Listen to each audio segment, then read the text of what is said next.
It's a mild winter day, just below freezing. The skies are dark, but for a beautiful reason. It is snowing. There are huge, beautiful flakes floating down, sometimes gracefully, sometimes so thick that they just glob up and plop down. And as we drive down the highway, we are using the windshield wipers to try to keep the windshield clear of snow. The roads are turning white, but with the traffic on the road, we can see just a couple of darker lines where the tires have been beating away the snow. It's not a very busy road today, but it's just enough to feel company out here.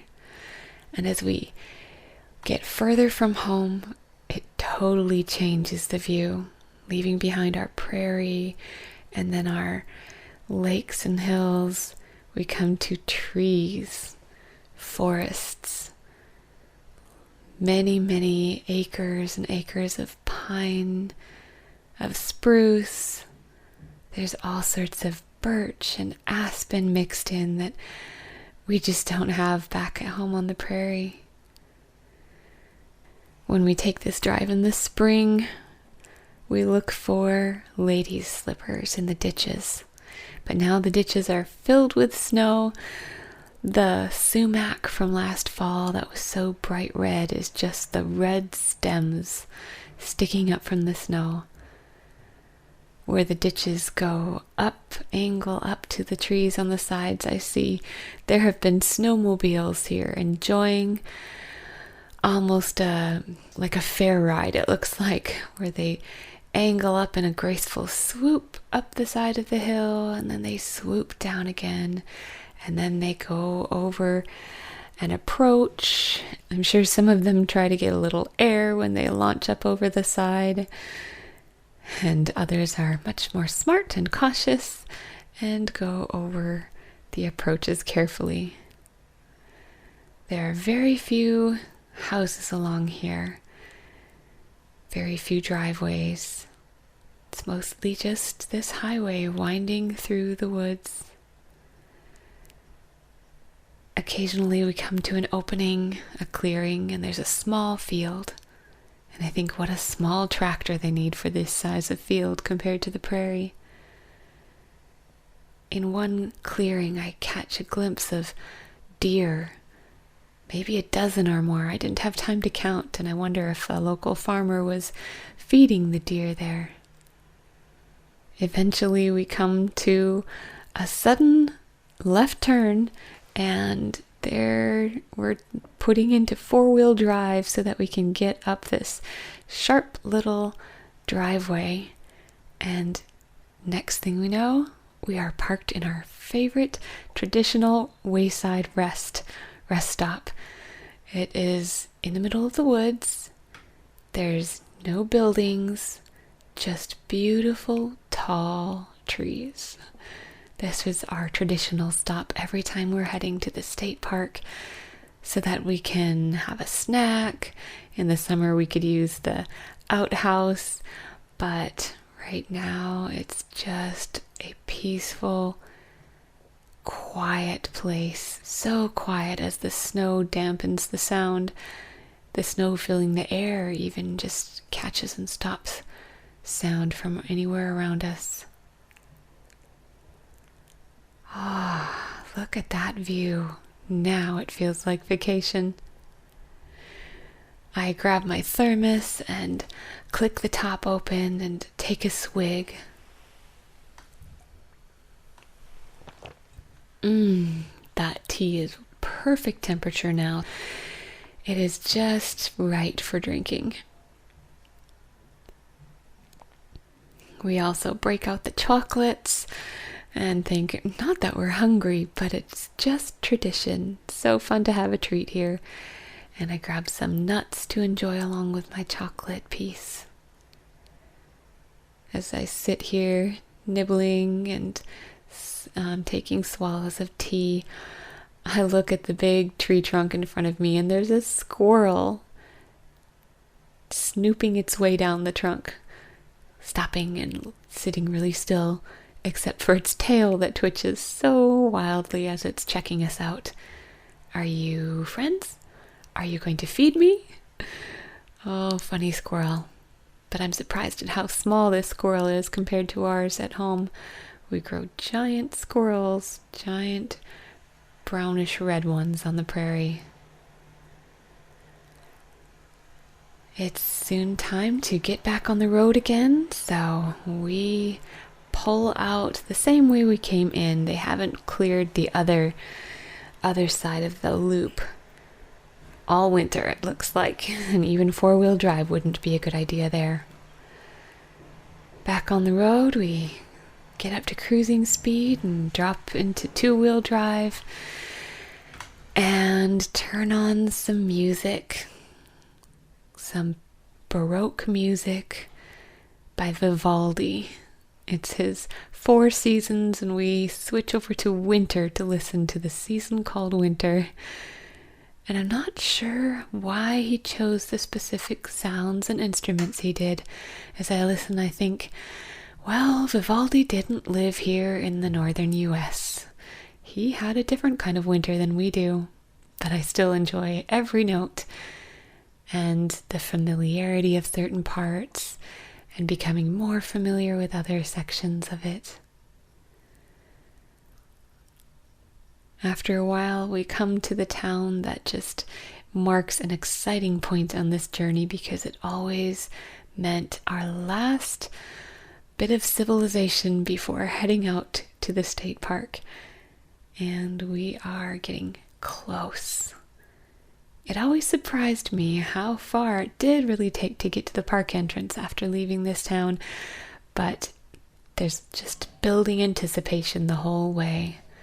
We round a curve and we go through a straightaway where the trees are cut back quite a ways from this road on both sides, but they are thick woods. And then we round another curve. And after a bunch more, there is a sign, South Entrance. But we slow down and we look, nope, they haven't plowed that one out for the winter. We're going to keep going to the North Entrance. A few more miles down the road, there we go. The sign that says Itasca State Park. Headwaters of the Mississippi River. Oh, this is exciting. We turn into the park entrance and slow down. It feels like time slows down. The speed limit is so low here, 10 to 20 miles per hour at the most. And we just roll down our windows a little bit. Not too much to let all the snow in, but to just feel like we're outdoors, like we're in the woods. The trees are so close to the narrow road here. We catch sight of an owl in a tree and slow way down, and then he flaps away and we move on. There's a deer in the woods. It looks up, pricks its ears, turns its head, but we're not a threat, and it just keeps on looking for food.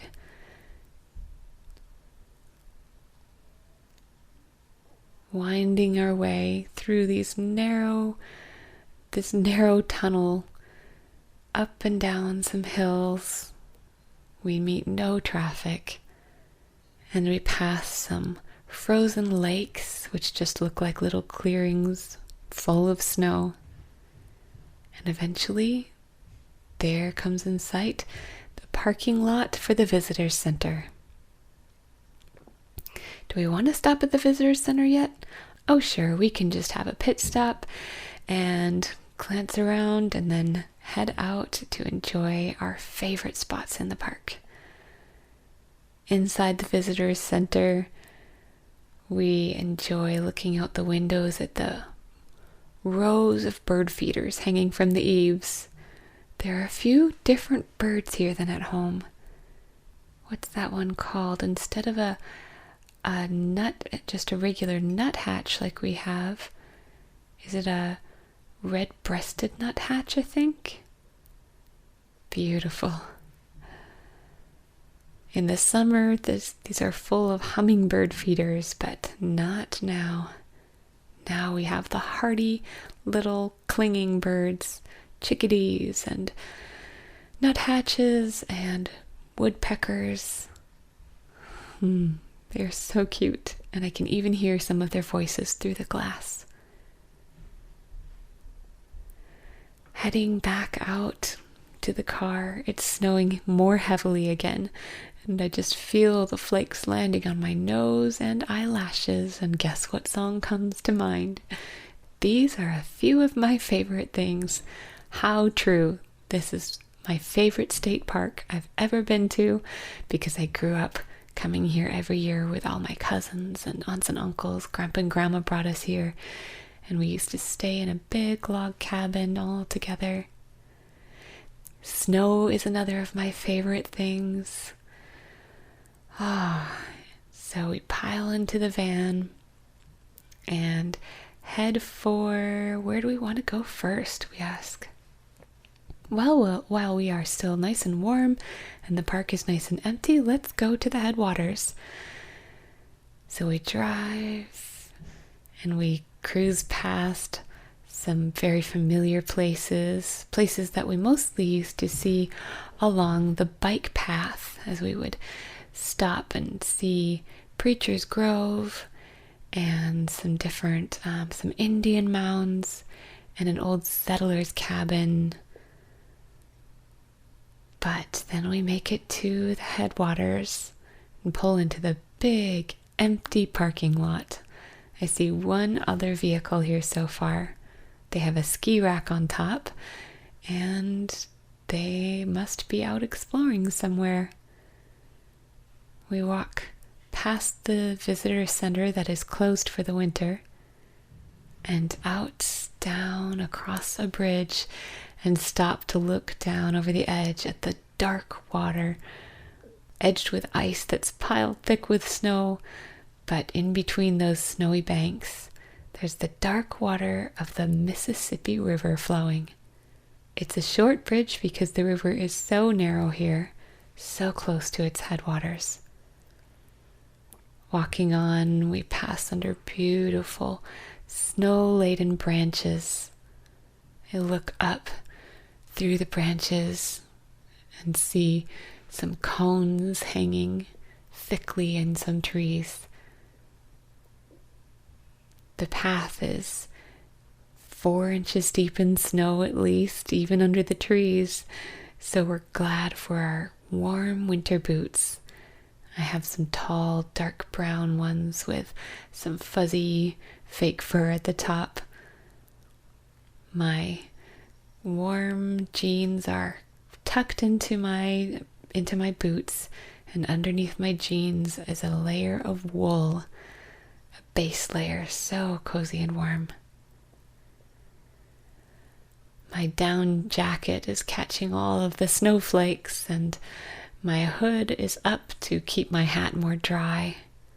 The fur around the edges of the hood is also catching a lot of snow and becoming fluffy with whiteness, not just the brown fake fur. I lift my arm and look at my sleeve. My black coat sleeve is the perfect background to show individual snowflakes. And when I stop out from underneath some trees, I look at my sleeve and oh, it's so beautiful. And as flake after flake hits the sleeve, it just shines with the glory of our Creator. It just proclaims His amazing creativity and reminds me of His amazing love for me. But there I can see the opening at the end of the trees, and I walk on excited to see what we have come to see. There is the headwaters of the Mississippi River flowing out of Lake Itasca. The lake is mostly frozen over, but down near the headwaters where it narrows to form the start of the river, there's some open water. It's dark and slushy and beyond that it's white and piled with snow.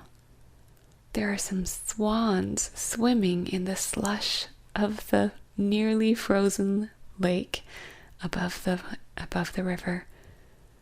As they push through an area that looks solid, I see it's just slush, and it parts to both sides of them, forming a trail, a dark trail through the lighter slush.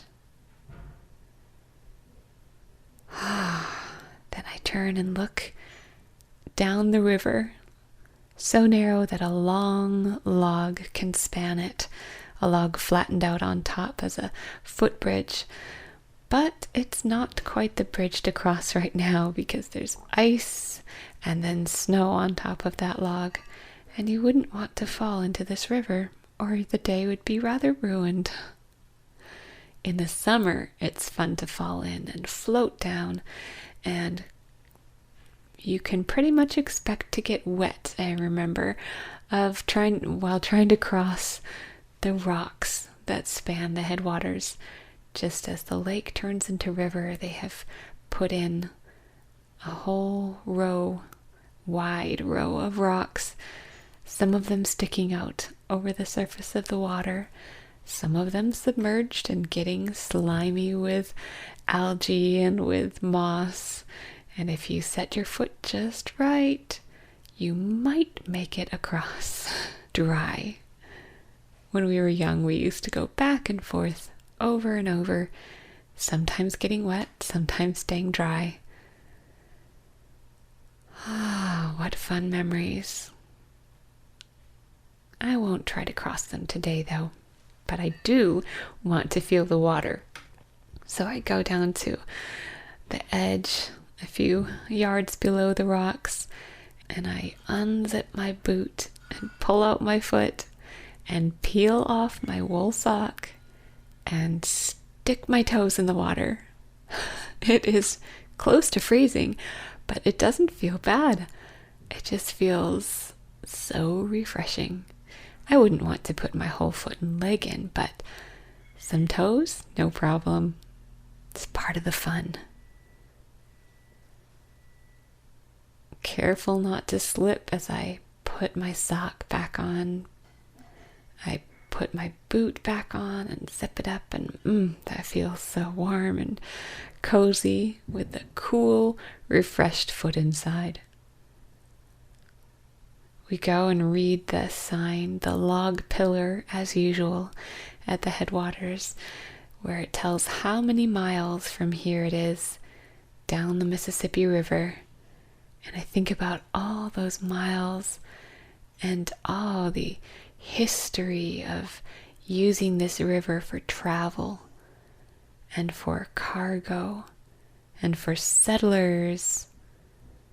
And I feel adventure rising. I would love to take a trip down the whole Mississippi River sometime. But for now, I'm just thoroughly enjoying my wintertime visit to the headwaters.